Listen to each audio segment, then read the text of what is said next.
Fala rapaziada, tudo bem com vocês? Então, pessoal, vamos dar continuidade aqui ao nosso curso de prática penal voltado para o exame de ordem. Peço escusas aí a todos por essa demora na gravação de mais esse vídeo. O negócio aqui tá, a pandemia parou tudo, mas ao mesmo tempo parece que quanto mais tempo a gente fica em home office, parece que quanto mais tempo a gente fica distante fisicamente, parece que mais a gente trabalha e acaba tendo ali nosso tempo muito mais comprometido. Então, de antemão fica aí esse meu pedido de desculpas a todos vocês, mas imagino que é lógico que tem um prejuízo, tem um estresse, porque fica todo mundo já querendo terminar o seu curso aí de prática penal para tocar com seus projetos para frente, mas de qualquer modo, o exame de ordem está sendo adiado, adiado, adiado. Nós não temos aí ainda uma previsão, salvo engano, mais ou menos lá para o fim de janeiro, que vai ser a prova. Eu até tenho que confirmar essa data, que até me falha essa memória, mas de qualquer modo, vamos adiante aqui no nosso estudo de prática penal. Tenho certeza aí que ninguém vai ser prejudicado, todo mundo entende, e qualquer coisa aí que você tenha, qualquer tipo de dúvida, você pode entrar em contato aí comigo ou pode mandar um e-mail lá para o mail@talesdeandrade.com. Então, pessoal, vamos lá dando prosseguimento. Nós já vimos a apelação e nós já vimos ali os memoriais de alegações finais. Hoje nós vamos ver duas peças em um só vídeo. Isso não significa que eu estou ficando preguiçoso, não. É que essas duas peças que nós vamos ver aqui nesse próximo vídeo, esse que eu estou gravando com vocês neste momento, essas duas peças elas são peças meio que irmãs. O que vai diferenciar uma da outra,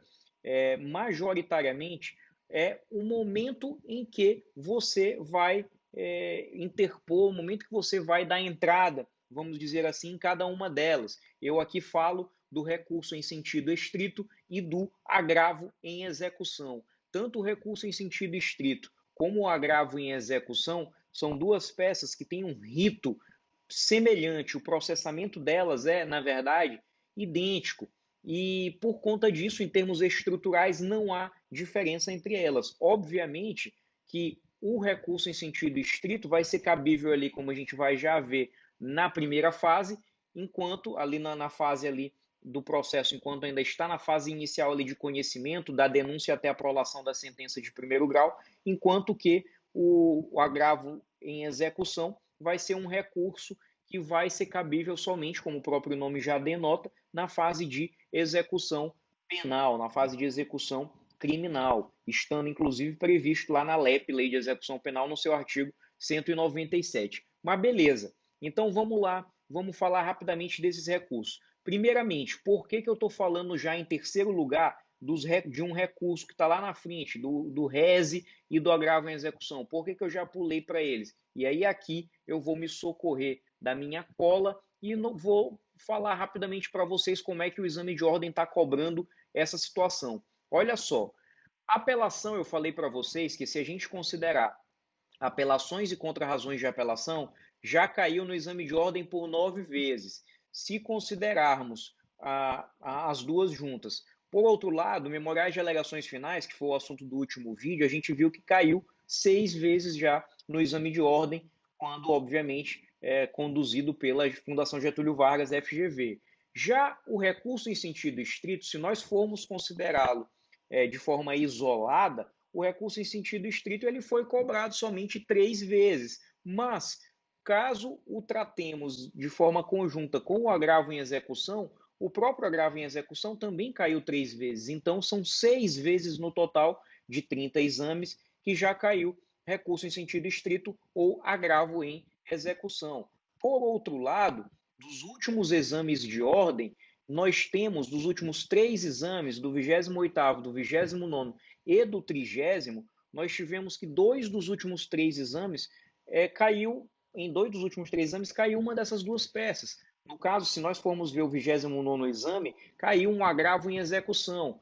Um agravo em execução que tinha ali 5 pontos que você necessariamente tinha que tocar na sua peça. Você tinha que primeiro pedir um juízo de retratação, já que o recurso tem um efeito iterativo, né? Você tinha uma situação na qual você teria de arguir a ausência do contraditório em sede lá de um procedimento administrativo por aplicação de falta grave, da súmula 533 do STJ, você tinha a tese de impossibilidade de regressão no regime do sujeito que estava na questão por conta da nulidade desse processo administrativo, você tinha também a impossibilidade de perda da integralidade dos dias remidos, como está disposto lá no artigo 127 da Lei de Execuções Penais, e você tinha ainda também como tese para trazer naquele recurso a impossibilidade do reinício da contagem da condicional na linha das súmulas 441 e 535 do STJ. Então veja que era um agravo em execução com teses relativamente complexas, mas apesar disso não imprevisíveis, não eram teses imprevisíveis, eram teses já esperadas para quem já está acostumado a lidar com esse tipo de peça na fase de execução. Por outro lado, isso foi no exame que eu nomeei aqui de 2019.3, no caso foi o 29º exame de ordem. No 28º exame de ordem, quando cai um recurso em sentido estrito, o que é que você tem que pedir ali? Você, obviamente, se tem recurso em sentido estrito, você vai ter que pedir o juízo de retratação. Para além disso, tratava-se ali de uma hipótese de prescrição da pretensão punitiva e você também iria ter que arguir nulidades. Você ia ter que trazer uma nulidade da instrução em virtude de uma ausência de proposta de suspensão condicional do processo e você teria que trazer também uma nulidade em virtude da juntada de documentos pela acusação em sede de alegações finais, ou seja, veio ali um posicionamento jurisdicional absolutamente despiciendo, né, quando acolhe aqueles documentos sendo juntados em sede de alegações finais já pela acusação. Para além disso, tinha-se também uma hipótese de mérito, para além dessas hipóteses de preliminares, se tinha uma hipótese de absolvição sumária por se tratar de uma situação de crime impossível, tentativa inidônea, lá do artigo 17 do Código Penal. Então, só para você ver que são recursos que eles, a despeito de serem recursos que desafiam decisões de juízes singulares, são recursos que não são totalmente simples, são recursos que são dotados de certa complexidade e que trazem uma gama imensa de teses possíveis. Pois bem, rapaziada, então, a despeito desses recursos eles terem o seu processamento assemelhado, vamos começar pelo começo e vamos começar falando lá do recurso em sentido estrito. O recurso em sentido estrito, pessoal, ele está regulamentado no famosíssimo artigo 581 do nosso Código de Processo Penal. O artigo 581 do Código de Processo Penal, ele prevê ali taxativamente todas as hipóteses de recurso em sentido estrito. A regra, portanto, é que esse recurso em sentido estrito, se ele não tiver previsto no artigo 581, então, contra aquela decisão não vai caber recurso em sentido estrito, vai caber algum outro tipo de recurso ou algum outro meio ali de você tentar impugnar essa decisão. Então, essa aqui é uma dica muito importante, porque muita gente imagina o recurso em sentido estrito como sendo por ele ser um recurso cabível contra a decisão do juiz na fase de instrução ali, do juiz singular, muita gente faz a correspondência do recurso em sentido estrito com o agravo de instrumento.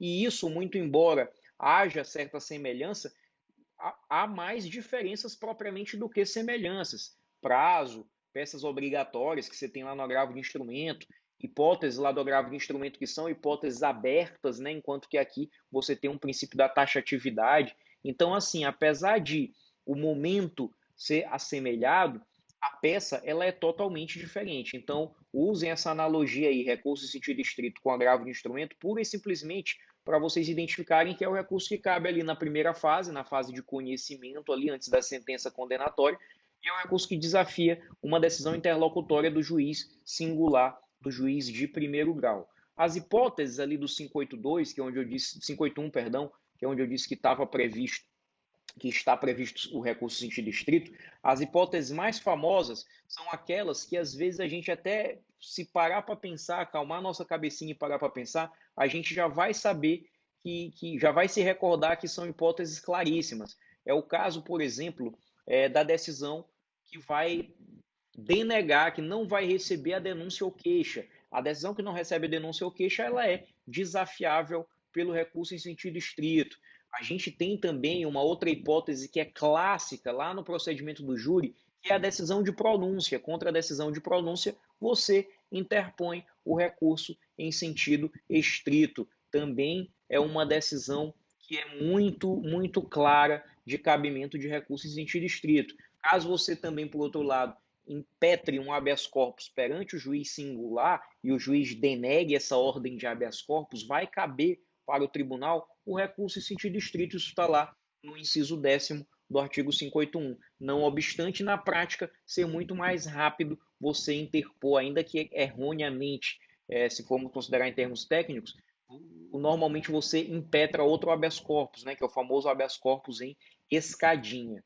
Pois bem, rapaziada, então, essas são as hipóteses principais do recurso em sentido estrito. E o que a gente tem para falar acerca desse recurso? O que mais que a gente tem para falar? Primeiramente, finalidade do recurso. Pedir o reexame ao tribunal daquela decisão interlocutória. E o recurso em sentido estrito ele tem o chamado efeito iterativo, a possibilidade do juiz exercer o seu juízo de retratação. Isso é uma semelhança também muito grande dele com o agravo de instrumento lá do cível. Então, o recurso em sentido estrito, tal qual o agravo de instrumento, ele vai ter o efeito iterativo. Legitimidade ativa, obviamente, o Ministério Público vai poder interpor recurso em sentido estrito, o defensor, né, a defesa vai poder também interpor o recurso em sentido estrito, nenhuma dúvida, mas aqui cabem duas observações. Primeira delas, assistente de acusação. Assistente de acusação somente vai poder interpor rese nas hipóteses em que houver extinção da punibilidade, decisão ali reconhecendo a extinção da punibilidade, ou uma decisão de impronúncia. E isso aí está previsto literalmente no nosso CPP. Lá no artigo 584, parágrafo 1º, está dizendo exatamente que o recurso pelo assistente de acusação, o rese, somente será cabível nessas duas hipóteses. Por outro lado, a segunda observação que eu disse que eu iria lhes fazer era no que dizia respeito ao réu. A gente sabe que no processo penal o réu ele tem ali uma certa capacidade postulatória. Portanto, lá no recurso em sentido estrito, o réu ele vai poder recorrer por termo nos autos, ele vai poder ali interpor o seu recurso em sentido estrito. E em caso de divergência entre o réu e o defensor, isto é, um quer interpor o recurso e o outro não quer, vai prevalecer a vontade, primeiramente, do defensor, por ele ter a capacidade técnica que o réu não tem, ou de quem deseja apelar em nome do princípio da ampla defesa. Então, cuidado, quando nós estivermos diante dessa situação na qual há conflito de vontades entre o réu e o seu defensor, vai ser privilegiada sempre aquela posição que melhor atender aos desígnios do princípio da ampla defesa. E aí nós não podemos também esquecer o dizer da súmula 705 do STF, que vai se aplicar aqui também a essa situação.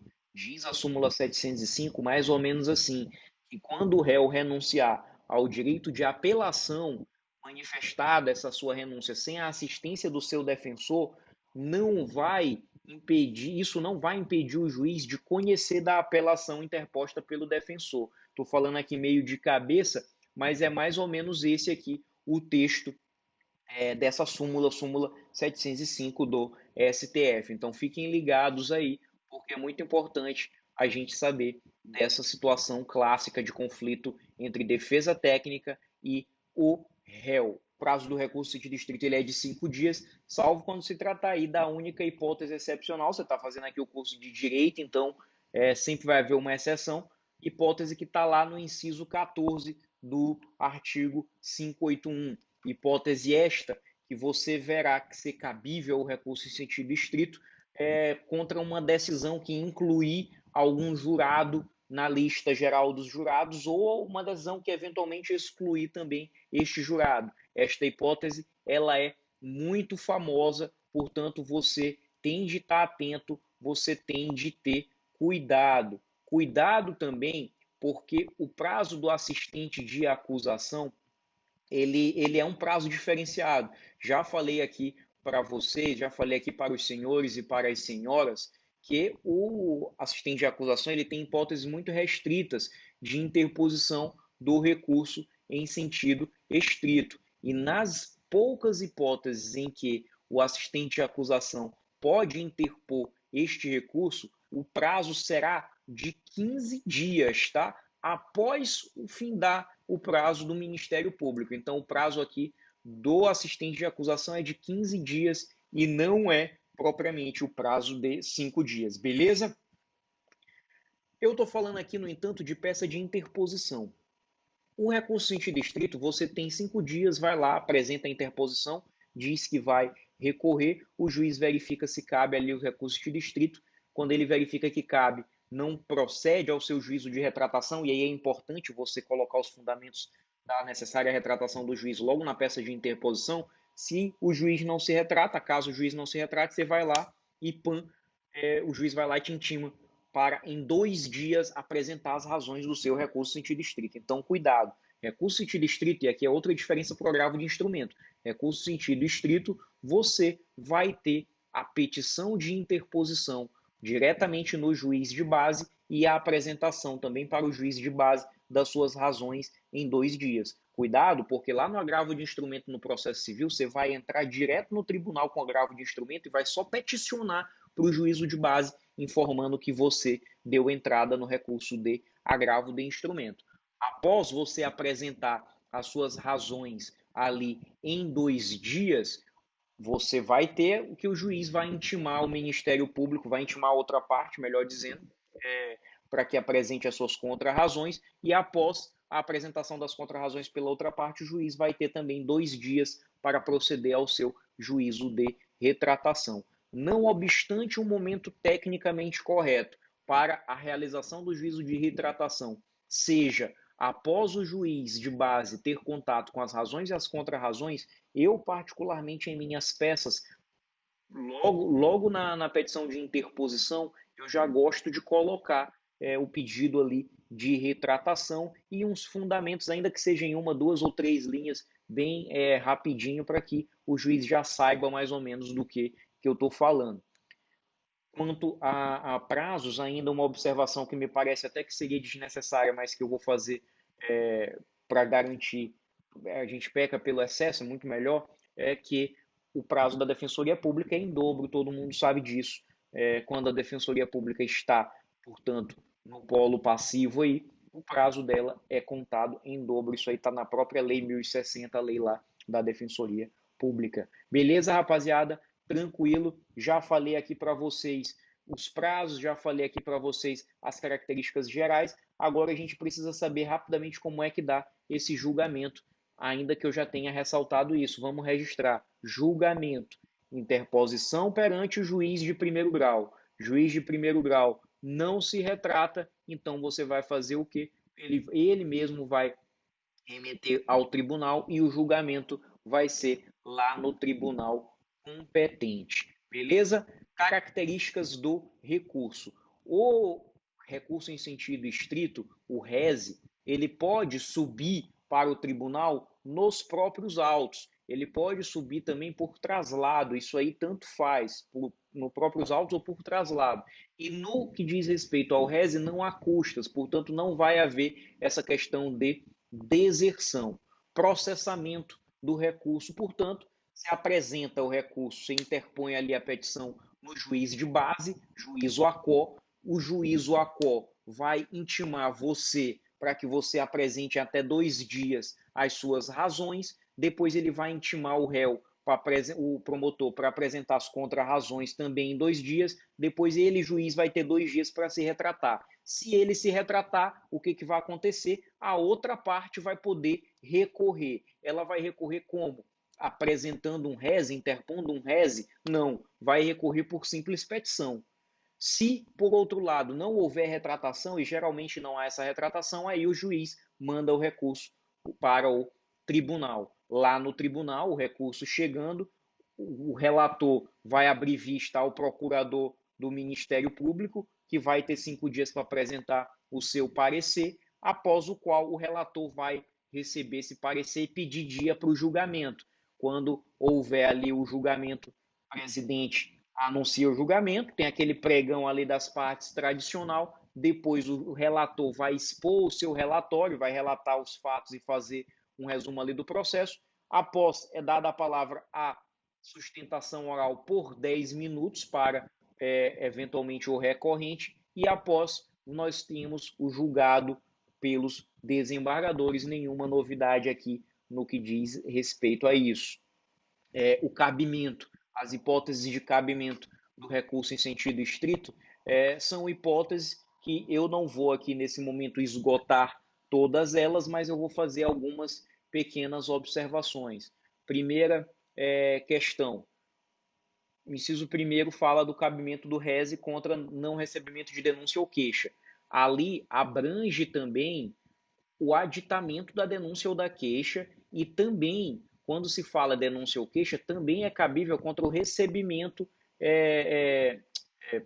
também é cabível contra o recebimento, não, contra o recebimento, você que acha que pelo paralelismo das formas seria cabível, o juiz recebeu a denúncia, você acha que seria cabível o rese? Não é. Contra o recebimento, o cabimento aqui vai ser DHC. Então, cuidado. Somente vai ser cabível rese se o MP denuncia, o juiz ou a parte apresenta queixa-crime, o juiz não recebe nem a denúncia nem a queixa, daí vai caber o rese. Se, por outro lado, o Ministério Público denunciar, o juiz recebeu a denúncia ou a queixa, contra essa decisão que recebe, não cabe rese, vai caber habeas corpus ou eventualmente mandado de segurança se tratar de situação que não tenha o risco de culminar uma pena privativa de liberdade. Então, muito cuidado com isso. Essa é a principal hipótese de cabimento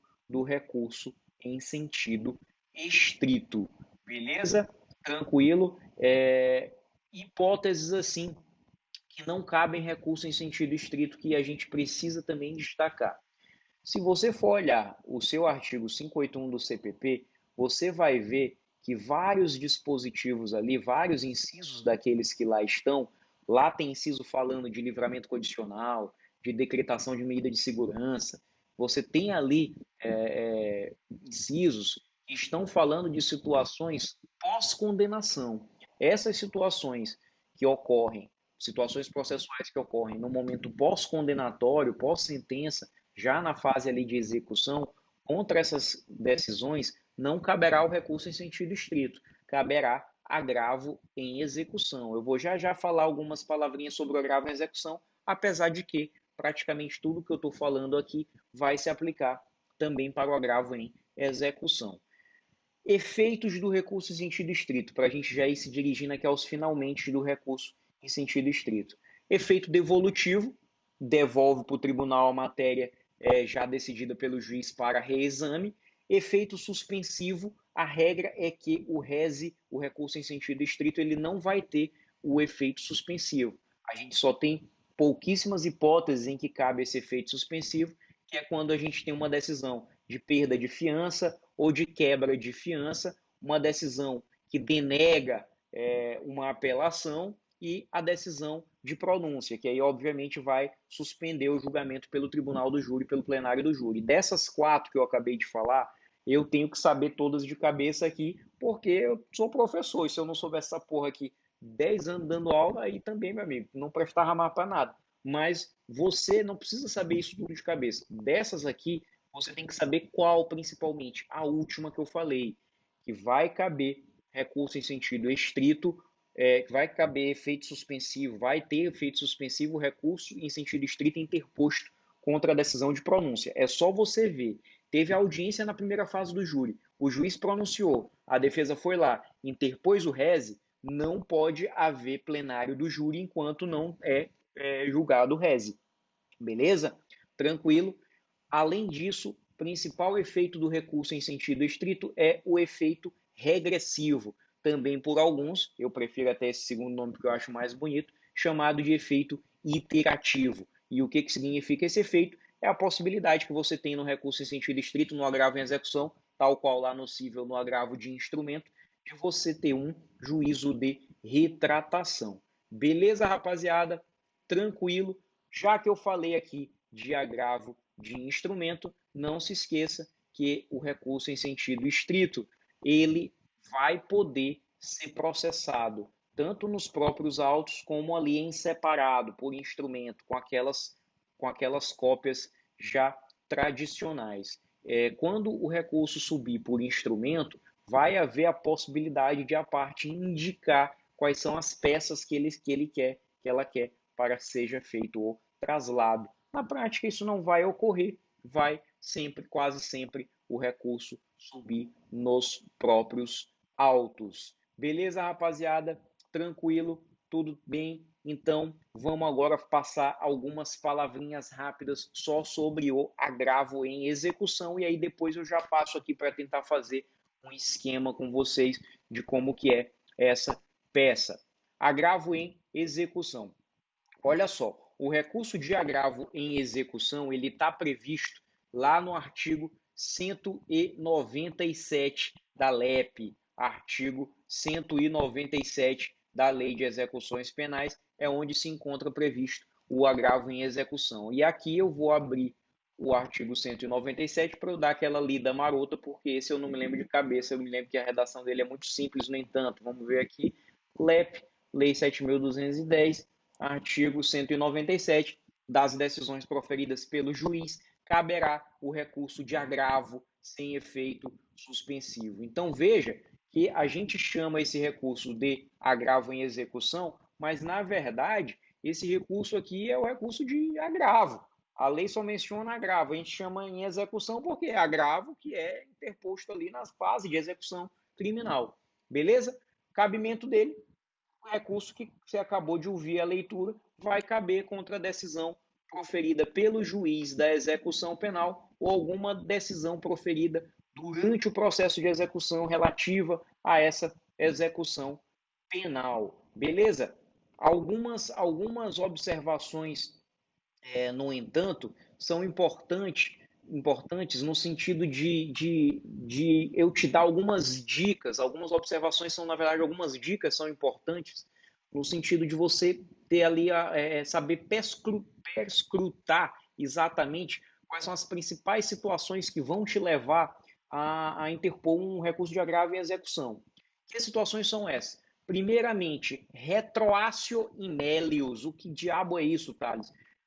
Retroatividade da lei penal mais benéfica. Então, lei posterior que beneficia a situação do réu de alguma maneira, essa lei ela se aplica para situações pretéritas. Então, você pode ter, por exemplo, um sujeito que já está lá na fase de execução, já está lá dentro da penitenciária, lá dentro de Pedrinhas, vê uma lei nova que melhora a situação dele e que, caso você for fazer a dosimetria com base nessa situação da lei nova, o sujeito ia ter uma benesse muito grande na sua execução penal. Isso aí é uma tese que é muito cabível, ocorre demais. Aconteceu recentemente ali com o crime de roubo, quando teve toda aquela problemática ali referente ao roubo com arma de fogo, que o roubo com arma branca deixou de ser circunstanciado e uma galera foi beneficiada. E aí depois se modificou a lei de novo, a jurisprudência tentou ainda puxar essa corda para o outro lado na fase de dosimetria, mas enfim, retroácio e Melius é uma das teses que é mais comuns nesse momento aqui para o agravo em execução.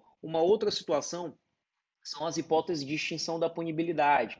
Também já caiu muitas vezes, pode-se ter aqui uma prescrição da pretensão executória, tá bom? E, aliás, lá no RESE, você pode ter uma situação também de prescrição da pretensão punitiva. Situações envolvendo progressão ou regressão de regime, também muito comum você apresentar um agravo em execução. Veja que nesses dias agora, situação de Covid, eu fiz uns pedidos, né, de prisão domiciliar para vários clientes meus que estavam inseridos ali naquele denominado grupo de risco da Covid, e o juiz da vara de execução penal, ele denegou vários desses meus pedidos. A bem da verdade, quase todos foram denegados. Eu acho que 94, 95% foram denegados.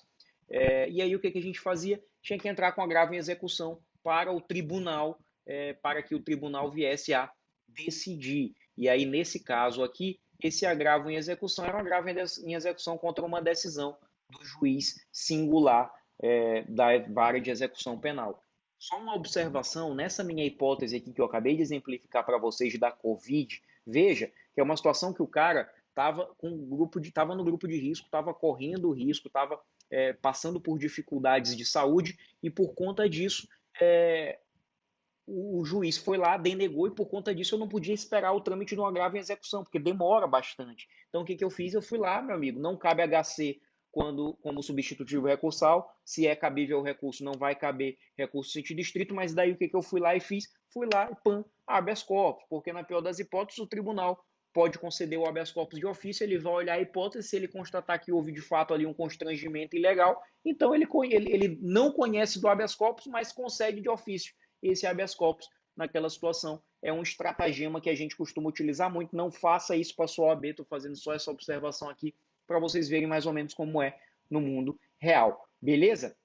Outra hipótese também que é muito cabível, que costuma caber demais, ocorrer muito nessa fase aí de execução penal, são aqueles incidentes como remissão, como detração, eventualmente o sujeito ali na situação da remissão, o sujeito já trabalhou vários dias e o juiz vai lá e por algum motivo não reconhece aqueles dias que você julga serem os dias corretos, situação de sursi, né, a suspensão condicional da pena, situação de condicional, hipótese que está até prevista como sendo originalmente de rese, enfim, situação também já ia deixando passar, situação também envolvendo as famosas saídas, seja a permissão de saída, aquela que o sujeito sai com escolta, o sujeito que está em regime fechado até pode sair com escolta em virtude de doença grave ou de falecimento do CAD, né, cônjuge ascendente, descendente, irmão, ou para fim de tratamento médico, ou então a saída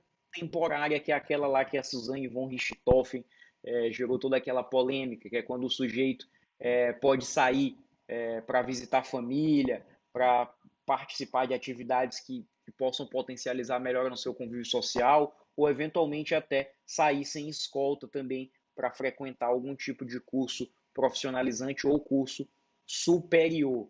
Beleza, rapaziada, que eu me lembro aqui então de cabeça, essas são as hipóteses mais comuns em que há o cabimento do agravo em execução. Beleza? Tranquilo. Algumas observações. Quanto a esse processamento do agravo em execução, eu já falei para vocês, a doutrina muito majoritária, esmagadoramente majoritária, entende que o agravo em execução vai seguir o mesmo rito do recurso em sentido estrito. E a própria súmula 700 do STF, que vai dizer que o agravo em execução cabe em 5 dias também, ela meio que endossa esse posicionamento. Primeiro, por quê? Porque o segundo posicionamento da doutrina, bastante minoritário, é de que cabe aqui o processamento, o rito de processamento do agravo de instrumento e não do recurso em sentido estrito. Aqui seria uma analogia com o CPC. Veja, no entanto, que quando o STF, na súmula 700, estabelece o prazo de 5 dias para se interpor o agravo em execução, me parece que ele sinaliza que o rito a ser seguido é o do rese, porque acaso fosse o rito do agravo de instrumento, você teria ali um prazo de 15 dias. Beleza? Quanto aos efeitos, nenhuma grande novidade. O efeito suspensivo no agravo em execução, ele é um efeito que só vai ser cabível em hipóteses muito restritas, como é o caso, por exemplo, de uma decisão que concede uma desinternação ou uma liberação, enfim, e por conta disso, como regra, não vai ter, tal qual o rese, o efeito suspensivo. Legitimidade ativa, aqui quem tem legitimidade ativa também vai ser o réu ou o seu advogado, e do outro lado o MP, não se fala aqui em assistente de acusação, porque o processo de execução é de interesse público, não existe ali nenhum interesse privado em torno dele. O processamento segue aquela mesma dinâmica que a gente já viu.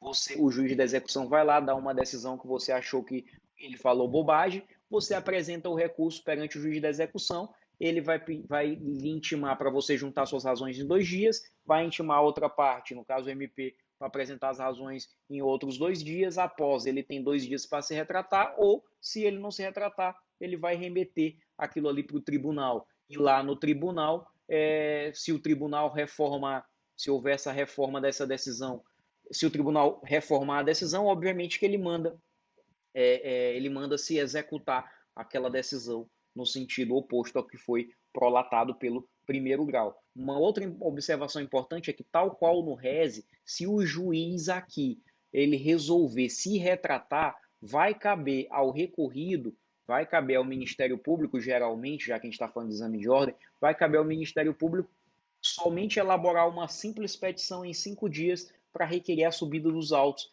para ele pura e simplesmente recorrer ali daquele recurso. Então, repetindo, tanto no rese como no agravo em execução, se você foi lá, interpôs o recurso, apresentou as razões, o MP apresentou as contrarrazões e o juiz se retratou, a outra parte, o MP, vai poder fazer uma pura e simples petição em até 5 dias, no prazo de 5 dias, para pedir, para requerer que aquele processo suba para o tribunal, para que o tribunal julgue o processo como se um rese fosse. Isso tudo é para evitar, obviamente, que se tenha um rese dentro do rese, assim como a gente costuma ter, lamentavelmente, DECLE, embaixo da declaração, embaixo da declaração, embaixo da declaração. Beleza, rapaziada? Tudo tranquilo? Então, feitas essas observações, eu acredito que a gente eu já possa passar aqui para vocês algumas observações acerca do esquema da peça. E aqui eu volto para o rese. Qual que é o esquema dessa peça? Primeiramente, você vai começar lá pelo endereçamento. O endereçamento aqui é só você ter cuidado. Se você está diante de uma situação que é de tribunal do júri, um recurso em sentido estrito quanto uma decisão de pronúncia, daí você vai ter que endereçar para o juiz ali da vara do tribunal do júri. Aqui em São Luís, por exemplo, a gente tem 4 varas do tribunal, São Luís do Maranhão, a gente tem 4 varas do tribunal do júri, e aí o processo, a primeira fase do processo, tramita em uma dessas varas. E aí o juiz que vai pronunciar vai ser, obviamente, o juiz de uma dessas varas, você vai interpor o recurso endereçado para ele. Excelentíssimo senhor doutor juiz de direito da primeira vara do Tribunal do Júri da comarca da Ilha de São Luís do Maranhão. Esse que vai ser o endereçamento. Se for, obviamente, um tribunal do júri em matéria federal, você vai botar aí o juiz federal da vara criminal federal da seção judiciária tal. Se, por outro lado, a gente tiver um juiz comum, um juiz que não seja de crime doloso contra a vida e de matéria estadual, você vai colocar, excelentíssimo senhor doutor, juiz de direito da tal vara criminal da comarca da Ilha de São Luís. Se for do juiz, se for para juiz de juizado, juiz de GCRIM, você vai também colocar lá juiz do juizado. Preâmbulo ali da peça não tem nenhuma diferenciação específica. Você vai botar lá, meu nome, Thales Diego de Andrade Coelho, brasileiro, casado, já devidamente qualificado nos autos do processo em epígrafe, bem respeitosamente a presença de Vossa Excelência, tempestivamente e respeitosamente, por meio de seu advogado, interpor o presente recurso em sentido estrito. E aí você, em face da respeitável decisão de folhas tal, nos autos da ação penal que lhe move o Ministério Público pela suposta prática do crime previsto no artigo tal. E aí você já coloca ali no finalzinho aquele finalzinho tradicional do preâmbulo, fazendo-o pelas razões de fato e direito doravante expostas. E aí o sujeito começa rapidamente, fazendo pelas razões de fato e direito doravante expostas, não, fazendo pelas razões que apresentará em tempo oportuno, vírgula, desde já, no entanto, requerendo o juízo de retratação, tal. E aí você, ao final, só coloca termos em que requer seja ordenado o processamento do presente recurso e pede deferimento. E aí o juiz vai olhar esse teu recursozinho, essa folhinha, vai ver, cabe rese? Beleza, cabe rese. Então vou logo organizar o processo para mandar o rese, intimo o recorrente para que o recorrente junte as suas razões. E aí você vai mandar as razões do recurso em sentido estrito. E aí você vai colocar assim, você vai colocar, eu costumo utilizar um negócio nesse seguinte formato, eu coloco lá, número de processo na origem, vara da origem, aí você coloca a vara lá da primeira instância, o número do processo na primeira instância, você coloca recorrente, você, no caso Thales Diego de Andrade Coelho, você coloca recorrido do Ministério Público, e aí coloca assim, razões de recurso em sentido estrito. E aí você vai lá para Rui Barbosa, Egrégio Tribunal de Justiça do Estado do Maranhão, Colenda Câmara Criminal, doutos desembargadores, ínclita Procuradoria de Justiça do Ministério Público. E aí você parou essa firula, você coloca ali embaixo aquele tópicozinho rapidamente, Thales Diego de Andrade Coelho, inconformado com o venerando decisum de folhas tal, vem respeitosamente à presença de Vossa Excelência apresentar estas razões de recurso em sentido estrito pelos motivos de fato e direito doravante expostos. E aí você vai lá e coloca dos fatos. E aí nos fatos você coloca pura e simplesmente o que está narrado na questão. Tá? Já a gente está falando de OAB, você vai colocar pura e simplesmente o que está narrado na questão. Não vai me inventar aqui churumela. Se for no mundo real que a gente está falando, você coloca ali o dos fatos, você resume a situação que ensejou a denúncia e faz uma breve síntese da sequência dos atos processuais que ocorreram. Aqui, pessoal, 90% dos magistrados eles nem leem no mundo real, tá? Na OAB você faz tudo certinho, que na OAB é cremogema, você tem que fazer tudo certinho. Mas no mundo real, os juízes eles geralmente nem leem isso aqui, então você vai ter que ter ali ser o máximo sucinto possível, o mais sucinto possível, para que o magistrado veja de forma destacada aquilo que de fato vai te interessar. E é já na parte dos fatos que você começa a captar a atenção do magistrado. Você começar ali falando um romance com um parágrafo desse tamanho, estilo Saramago, o cara já vai nem jogar, vai dar teu recurso para o assessor e diz, ó, meu irmão, isso aí tu denega logo, que a decisão mais fácil é denegar. Beleza? E aí você coloca do direito. E aí no direito você pode ter o preliminarmente, você pode ter a parte ali do mérito. Tente fundamentar ao máximo a sua tese naqueles esquemas que eu já falei nos vídeos anteriores. E ao final você vai pedir aquela tradicional frasezinha dos recursos.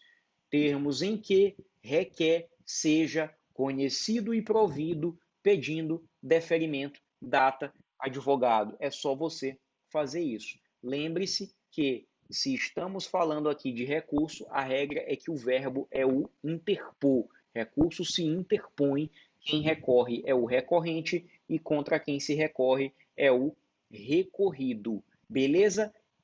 Esquema das contrarrazões, idêntico ao das razões, tá? Mesma coisa, não tem diferença, já que as contrarrazões, elas são o espelho das razões. Então, rapaziada, é isso, basicamente é esse o esquema ali do recurso em sentido estrito e do agravo em execução. Conto aí com a audiência de vocês, compartilhe esse vídeo com o máximo de pessoas que você, porventura, tiver interesse. A gente está terminando agora esse mês de novembro, a gente está terminando, hoje é exatamente aqui o dia que eu gravo, hoje aqui, cadê meu Deus, o dia aqui na tela, hoje é exatamente uma segunda-feira, dia 16 de novembro de 2020. Então, segunda-feira, 16 de novembro de 2020, daqui para o final do ano, já entra no ar o meu site, já vai entrar no ar o meu site com todos os meus cursos, e aí você vai poder conferir esses vídeos todos de uma forma muito melhor organizada. Ali no YouTube tá um negócio meio anárquico, né? Um meio caótico, mas é isso aí, basicamente. Contem comigo. Um beijo a todos vocês, um beijo no coração de todos vocês, um abraço para quem é de abraço, beijo para quem é de beijo, especialmente aqui os meus queridos alunos aí de prática penal das turmas especiais do Instituto Florence de Ensino Superior, minha queridíssima faculdade Florence. Tenho certeza que os nossos alunos, os demais que não me ouçam, mas tenho certeza aí que os nossos alunos das turmas especiais aí, 2016.2, 2017.1, 2017.2, tenho certeza que todos aí terão o índice mais elevado de aprovação na OAB de toda a história do curso de Direito da Faculdade Florence e quem sabe aí até dos cursos de Direito das universidades, das faculdades particulares do Maranhão. Então, pessoal, um beijo no coração de todos vocês. Vamos estudar reze, vamos estudar agravo, porque esse é um dos recursos que sempre está caindo. E, por fim, nunca se esqueça, a vida não para, o Thales não para.